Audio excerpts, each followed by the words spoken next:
unique thing about wrestling is that you could have a team title with maybe 5 champions, and you'd have, 5 more champions that were smiling, but there'd always be someone that's not content.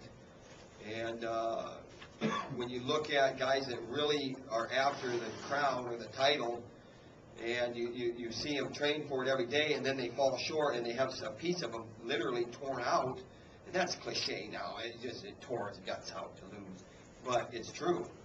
And when you see that, then it's hard to be happy. You can underperform, and you can get knocked on your can, setting the screen in basketball, and not do your job, and still have your team win the national championship. And maybe you're averaging X amount of points, and now you're X minus amount of points, and your team still wins. I don't know if there's that disappointment because of your lack of performance. Somebody else picked it up. So there's really nobody else to pick it up, because remember, we're talking about individual titles. So does that spell it out for you a little bit? I don't want to keep harping on the individual thing, but it's hard to smile when what happened. And the other thing is it was tight. I mean, it was tight. It was so tight. You're walking around with your clenched up.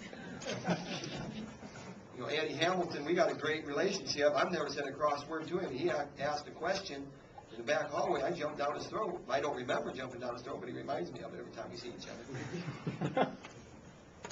Just a little bit, you're a little bit stressed there, a little bit maybe. So you want to widen things out. That's all, like I said, that's our approach. Do all wrestlers work that? I mean, I know you work that way, but do all wrestlers work that way? That's a good question, and again, I mean, it goes back to a conversation a little while ago.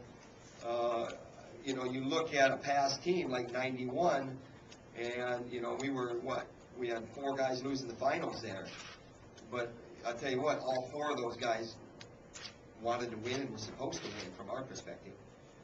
And so I never questioned, they were happy to get to the finals, and that's maybe one area that we need to work on. We need to shore it up where, guys are coming in, and God forbid you slip on a wet spot or lightning strikes you, you're second in the nation. And, you know what I mean? Instead of 7th in the nation. If lightning strikes you right now, we're going to be 7th in the nation. We got to get it up there where, terrible calamity, disaster rolls through our program. We got 7 runners up.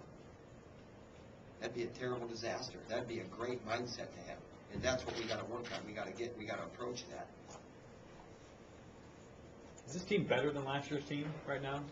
I don't know about that. We don't have anything to judge it on. I know that that I and our staff tends to feel like maybe we like what's going on in there without letting the cat out of the bag too much. We like what's going on in our room. Talk about Dan Erickson's status. Do you expect him back for the Big Ten season? I think we're about that time. That's a good time frame. I think if we had to rush it, we probably could, but there's no reason to.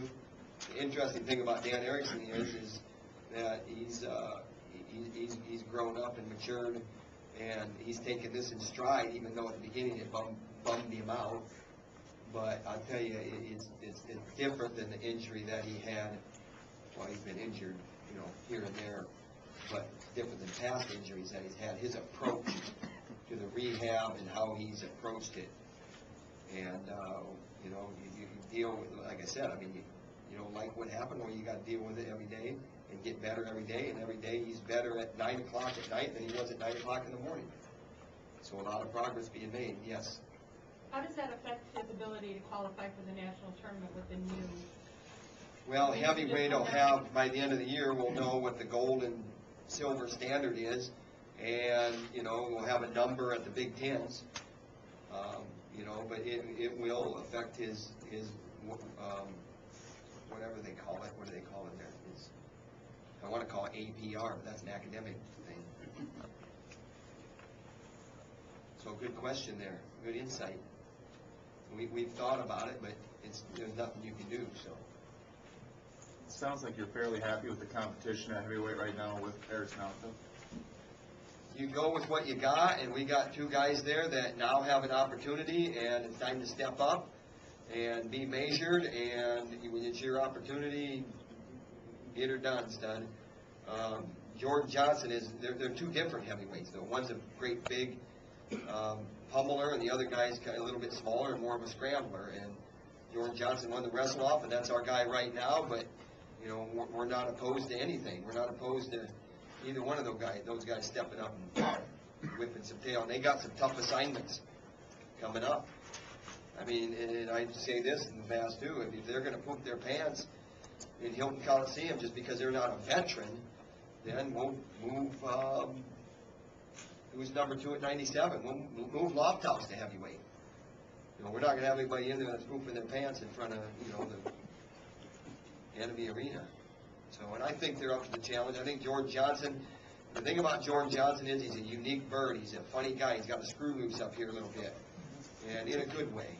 He's a competitor. He's a competitor. Just got to get him going and keep him going. Morningstar won a lot of close matches last year.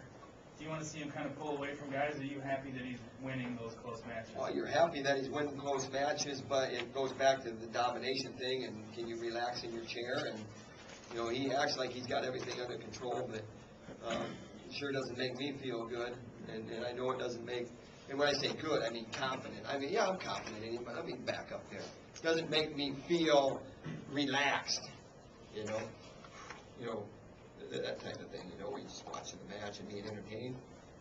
You know, you're being entertained, but it's like you're holding your breath and you realize you're about ready to black out, and then you got to breathe. So we want him to widen the gap, and he wants to widen the gap. The key to him is scoring takedowns. Well, he did that in the end, if you watch, even though they were close matches. But he scored a takedown to win the quarterfinal. You know, you look at the consolation semifinal, he scored a takedown. The thing is, they're in overtime. So we just got to get him to score takedowns earlier now. So he's bought into the philosophy of scoring takedowns. You got to get stronger starts and into the match and stay strong and finish strong.